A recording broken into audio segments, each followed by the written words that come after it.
போதும் தெளிவா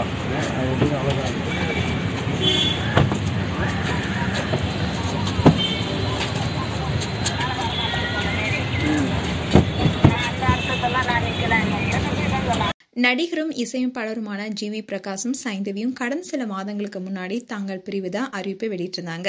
இதை தொடர்ந்து 2 பேருமே பரஸ்பரம் பிரிவதா விவாகரத்து கோரி சென்னை குடும்ப நல நீதிமன்றத்தில் மனு தாக்கல் செஞ்சாங்க. தமிழ் சினிமாவில் பிரபல இசையமைப்பாளராகவும் நடிகராகவும் வலம் வருவர் தான் ஜி.வி. பிரகாஷ். இவரு பள்ளி தோழியான சைந்தவியை காதலிச்சு 2013ஆம் ஆண்டு திருமணம் செஞ்சுக்கிட்டாரு. இவங்களுக்கு அன்வி என்ற மகளும் இருக்காங்க. இந்நிலையில தான் இவங்க பிரிவதா சோசியல் மீடியால போஸ்டும் போட்டிருந்தாங்க. அதுல திருமண வாழ்க்கையிலிருந்து பிரிந்தாலும் எங்களுடைய நட்பு தொடரும்னு சொல்லியிருந்தாங்க.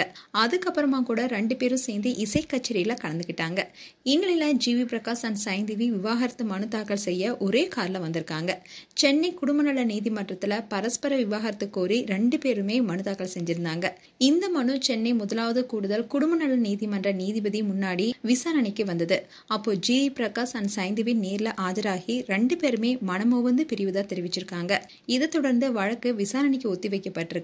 அதுக்கப்புறமா 2 பேரும் ஒரே கார்ல புறப்பட்டு போயிருக்காங்க.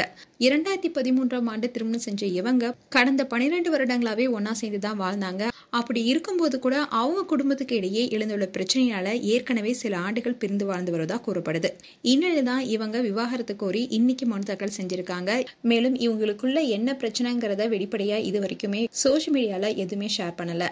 ஆனா ஒருத்தருக்கு ஒருத்தர் நல்ல புரிதலுடன் நட்புடனே இருக்கிறாங்க.